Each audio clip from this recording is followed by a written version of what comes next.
బాధితులలో నా దగ్గర అంజిరెడ్డి అనేట ఆయన ఉండు, అయినాల రెడ్డి అనేట ఆయన ఉండు, ఇంకొక ఆమె రాధికారెడ్డి అనేట ఆమె ఉంది. చెప్తున్నా కదా, ఎవరు వాళ్ళ భూములు గుంజుకుంటున్నారు అన్న. సంవత్సరానికి 2 పంటలు పండించే భూములు గుంజుకుంటుండ్రు. ఎవరు చెప్పు, ఏ కులం చెప్పు, ఏ కులం ఇక్కడ ఎవరు, ఏ కులము ఎవడు దేనికి కాదు. అది ఎగ్జాక్ట్ మీరు అనేది మరి నాకు ఇంతకుముందు కూడా 2 నెలల నేను పేర్లు చెప్తున్నా కదా, నేను పేర్లు చెప్తున్నా, కుండూరు ఊరు పేరు చెప్తున్నా. ఎగ్జాక్ట్ పేదరికానికి కులము మతం మళ్ళీ ముఖ్యమంత్రి ఉన్నది రేవంత్ రెడ్డి, రెవెన్యూ మంత్రి ఉన్నది పొంగిలేటి శ్రీనివాస్ రెడ్డి. జస్ట్ అది తన అధికారానికి సంపాదించుకోవడానికి అడ్డుదారు తప్ప కులం అనేది కులం ప్రాతిపదికన అలా కులాన్ని వాడుకునేది బలహీనులైన వారు కులాన్ని వాడుకుంటారు.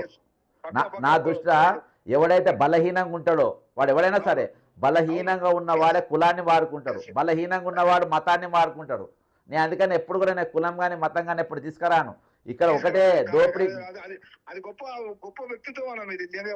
వాళ్ళు బలహీనులనా, వాళ్ళు ఎవరైనా సరే, ఏ కుల సంఘాలైనా ఎవరైతే కులం తీసుకుంటారో, మతం నేను ఈ కుల పొన్ని కాబట్టి నా కులాన్ని దోచుకుంటున్నాను, ఎవరైతే కులాన్ని అడ్డం పెట్టుకుంటారో వాడు బలహీనుడు, వాడు శక్తిహీనుడు, వాడు దౌర్భాగ్యుడు. అర్థమైందన్న. వాళ్ళ పేరు ఇలా చాటల పిల్లలనే వేసుకొని కొరణాలతో కొట్టుకొని అడుక్కుంటారు, చూసినాం అన్న, హంటర్తో కొట్టుకొని. సేమ్ కులాన్ని చాటలో పెట్టుకొని హంటర్తో కొట్టుకున్నట్టు కొట్టుకొని ఏడుచుకుంటా ఆ పిల్లలు ఏడిపించుకుంటా, ఆ పిల్ల ఏడుపుతోని నువ్వు బిచ్చం ఆడుకొని బతికేటోళ్ళే ఈరోజు కుల నాయకులు నా దృష్టిలో.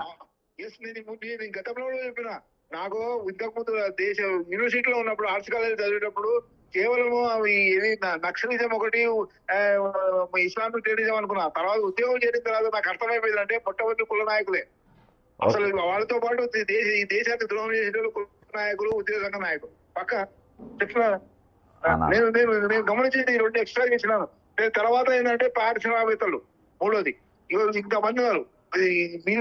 వీళ్ళ వల్లనే సత్వాలు అవుతుంది చెప్పాలంటే కదా. ఈ దేశం అభివృద్ధి చెందడానికి, ఈ అవినీతి తిరగడానికి కేవలము ఈ చెంచాగిరులు ప్రలోభాలలోనయ్యే రాజకీయ వ్యవస్థ, ప్రజల కుల వ్యవస్థ, కుల సంఘాల వ్యవస్థ, ఉద్యోగ సంఘ వ్యవస్థ. చెప్తా ఇప్పుడు 40% ఉద్యోగుల జీతం ఒత్తిడి. ఎందుకు నేను ఉద్యోగ సంఘాలు లీడర్ కానీ ఉద్యోగులు కోపడుతున్నానంటే, నా అనుభవం తోటి బడ్జెట్ లో 30% జీతము పోతున్నప్పుడు అరే మనం ఎంత డెడికేటెడ్ దేశ అభివృద్ధి పాటుపడాలి ఉద్యోగాలు చెప్పండి. ఇప్పుడు ఫైనాన్స్ డిపార్ట్మెంట్ పనిచేసేది వాళ్ళే అవునా. ఉద్యోగస్తులు ఫైనాన్స్ డిపార్ట్మెంట్ సెక్రటరీ నుంచి ఐఏఎస్ నుండి అటెండర్ వరకు వాళ్ళు అసలు బడ్జెట్ ఎంత వస్తుంది, ఏం సంగతి, కమ్యూనిటీ ఎక్స్పెండిచర్ సార్ అని చెప్పి ముఖ్యమంత్రి మంత్రులకు చెప్పొచ్చు కదా. ఇది కమ్యూనిటీ ఎక్స్పెండిచర్, ఇది చట్టబద్ధమైన అమౌంట్ వాళ్ళకి ఇవ్వాలి అని చెప్పి దాన్ని ఆపొచ్చు కదా. ఎందుకు ఆపడం లేదు? ఉద్యోగులు ప్రభుత్వానికి ఎందుకు సలహా ఇస్తలేరు? అసలు అన్నా వాళ్ళు ముంచేదే వీళ్ళు. సందీప్ కుమార్ సుల్తానియా చీఫ్ సెక్రటరీ, ఈ కుబేర్ పట్టుకొచ్చిన రామకృష్ణరావు. అదేది